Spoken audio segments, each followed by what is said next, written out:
Pokemon Let's Go Pikachu and Eevee just got announced last week, and already the hype is real. The Pokemon Let's Go series is also supposed to be strongly inspired from Pokemon Yellow. With that being in mind, I think a lot of people out there don't know much about Let's Go Pikachu and Eevee's predecessor, so today, my bud Protomario and I have some facts for you guys to prepare you for when Let's Go Pikachu and Eevee are actually going to be released. I'm Protomario. I'm pretty well known in the Pokemon community and YouTube for delivering video game news, Pokemon theories, and Pokemon-driven content. I do some game reviews here and there, and I talk about some very important issues plaguing gaming nowadays, but a lot of people like my Pokemon content more than anything else. I'm over here on Mystic Umbreon's channel to do a video and a collaboration. Hopefully you guys will enjoy this collaboration, and I suppose I'll just hand it right back over to Mystic as he's the host of, his own YouTube channel. I'm just a guest. So I think one of the most common facts out there for people to know is that in Pokemon Yellow, the player wasn't able to evolve Pikachu into Raichu. Game Freak continues this concept in Let's Go Pikachu and Eevee, not allowing Pikachu nor Eevee to evolve. If the player attempts to evolve Pikachu, it will get upset and display a face of anger in Pokemon Yellow. As for what the Let's Go gamers will do, I honestly hope that we get the same exact cute faces that Pikachu did.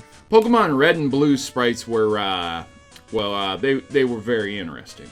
Pokemon Yellow made them a lot better, and with that being said, inspired them to be based around the Pokemon anime a lot more, where the sprites didn't look like complete bobs or the doo-doo of Mew, which, nightmare fuel there.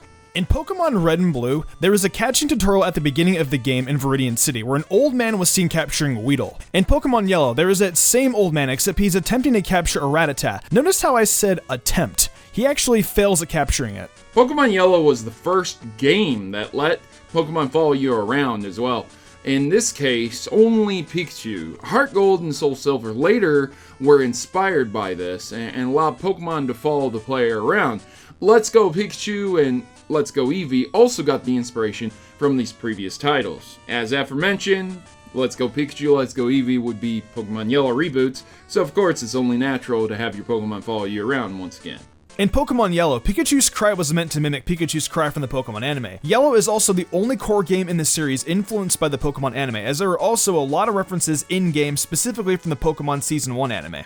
In Pokemon Red and Blue, Charizard was not able to originally learn Fly, which I mentioned in my video in my collaboration over on my channel, where Mystic Umbreon made his guest appearance. But Charizard wasn't able to fly. Why? He's got dragon wings, but I guess that kind of wasn't enough for good old Charizard to be able to soar in the skies. Charizard fell into the bracket of the good old Zubat Golbat there. So, that's why. I don't really understand it. I mean, Charizard's almost like a dragon. Everyone considers him to be a dragon. And even with one of his Mega Evolution forms, he can become a dragon type. Yet, he can't fly in Red and Blue. Okay.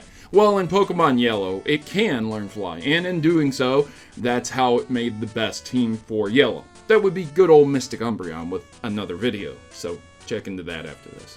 You can obtain a Surfing Pikachu in Pokemon Stadium if you beat the Master Ball division of the Round 2 Prime Cup under these restrictions. Use only Pokemon from your game, one of them being Pikachu. Pikachu must be one of the 3 Pokemon you select for the final battle, though it does not need to be used. After, you can go to the beach south of Fuchsia City and participate in a Pikachu surfing minigame. If you transfer the Pokemon Yellow Pikachu to Pokemon Gold, Silver, and Crystal, it will be holding the Light Ball. The legendary birds also have Bright Powder, and I'm fairly certain that Marowak holds a Thick Club too.